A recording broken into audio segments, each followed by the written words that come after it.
Morning guys. On the way tayo ngayon sa hospital kasi may appointment ako doon. 8 o'clock na pala guys ng umaga. Traffic na dito kasi marami nang naghahatid ng mga bata. Ayan guys, school bus.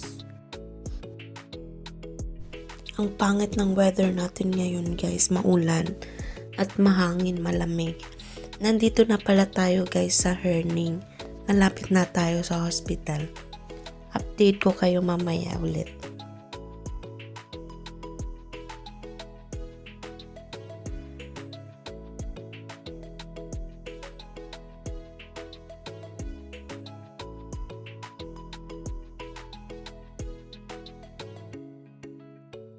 So guys, nandito na tayo sa hospital. Dito na tayo, maulan. Lamig. Dito tayo. Uy, ayan na. Ito yung bagong hospital dito sa Herning.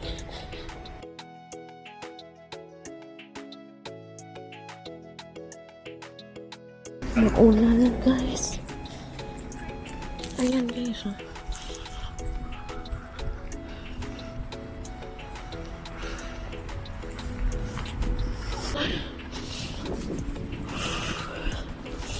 Grabe ang lamig guys. Nanginginig na ako sa lamig. Oh my God. May appointment tayo ngayon guys. Blood test.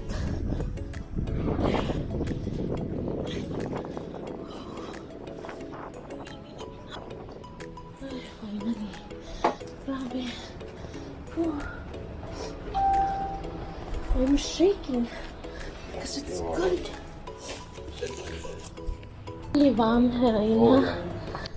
So guys, nandito na tayo sa loob. Yan, information. Ay, grabe ang lamig. Pupunta tayo sa letter H. Doon tayo magpapa-blood test. Yan guys, ito yung loob. Maraming tao ngayon.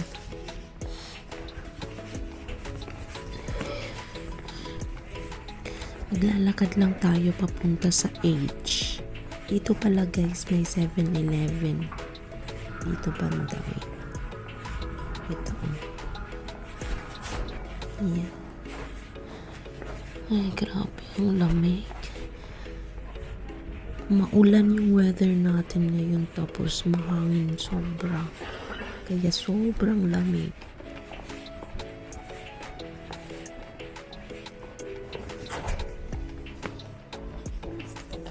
Ayan, may mga sofa din sila dyan. Minsan may mag-play ng music dito. Piano. Yan. May blood test tayo ngayon kaya nandito tayo.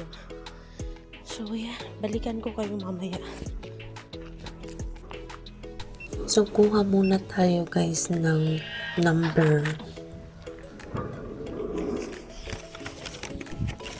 So, eto na guys. Hanap tayo ng mauupuan natin na makikita natin yung screen. Oh.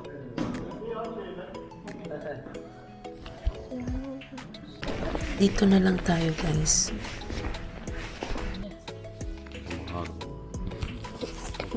So guys, nandito tayo sa hospital.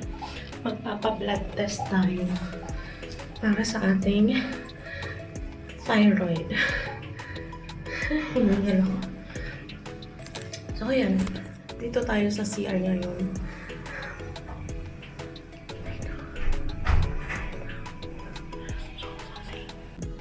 Waiting pa tayo guys.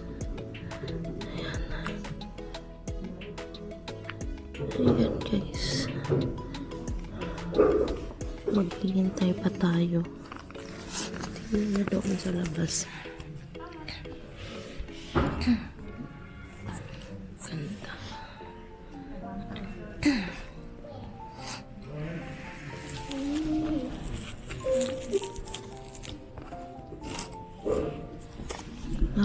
tao.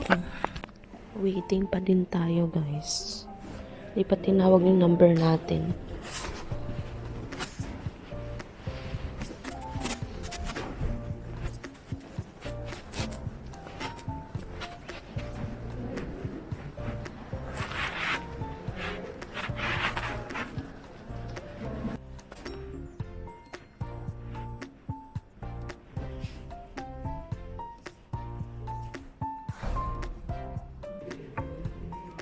Waiting pa din tayo, guys.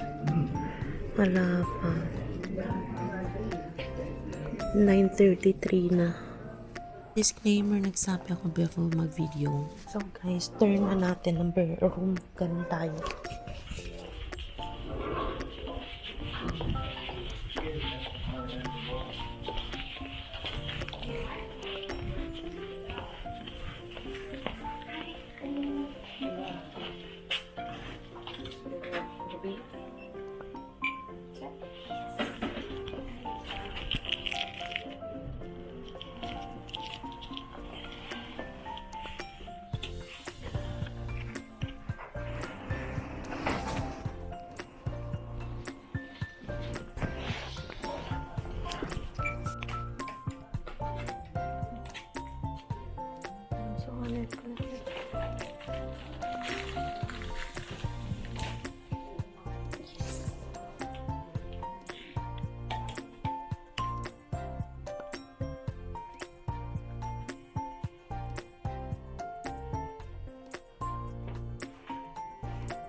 Tapos na tayo, guys. Natutukan na.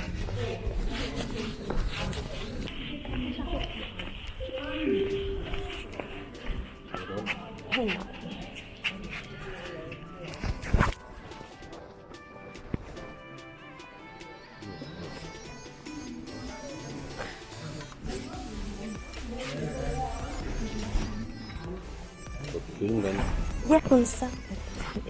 Ich visa min. Also nej, jag vill inte visa den, men kun... Jag ser... Hvor mange gode videoer? 2 of the photos from blood. Okay. Er det samtidig kun taget en? Nej, det er altid 2, fordi det er kolesterol og stofskift. Ja. Så det er 2, men hun er god. Ja.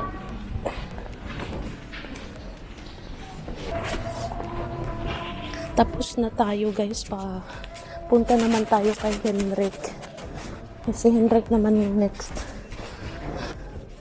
So guys, punta na tayo sa car. Pupunta naman tayo sa, hindi ko alam, nakalimutan kong pangalan, pero hihilutin si Henrik. Kumbaga sa atin, ihihilot siya. Kasi sobrang na, 1 week, magwa 1 week na bukas, masakit pa din yung ulo niya. Pinigyan na siya ng medicine, ganun pa din. Malaki na yung mg ng medicine niya. Sobrang hangin, guys, ang lamig. Ayun na nga, 2 beses si Henrik pumunta ng clinic sa doktor niya. First, sinabihan siya ng doktor niya na may pneumonia siya, kaya daw masakit yung ulo. Tapos, nag-take siya ng medicine na yon. Tapos, hindi pa din gumagana. Di ba normally pag nagte-take ka ng med, kakalma at kakalma. Siya talaga, guys, wala. Hindi daw nagkakalma yung ulo niya. So, bumalik siya ulit. Binigyan ulit ng medicine na pinakamalaki yung mg. Hindi pa rin, guys, tumatalab. So, ayun, pangalawang beses na nga niya pupunta ngayon sa manghihilot. Sana maging okay na siya at makatulog na din siya. Pero based sa sabi ni Henrik, tatawag daw siya sa doktor niya para alam niya ng doktor niya kung anong mabuting gawin next. So, see you later guys. I-update ko kayo mamaya.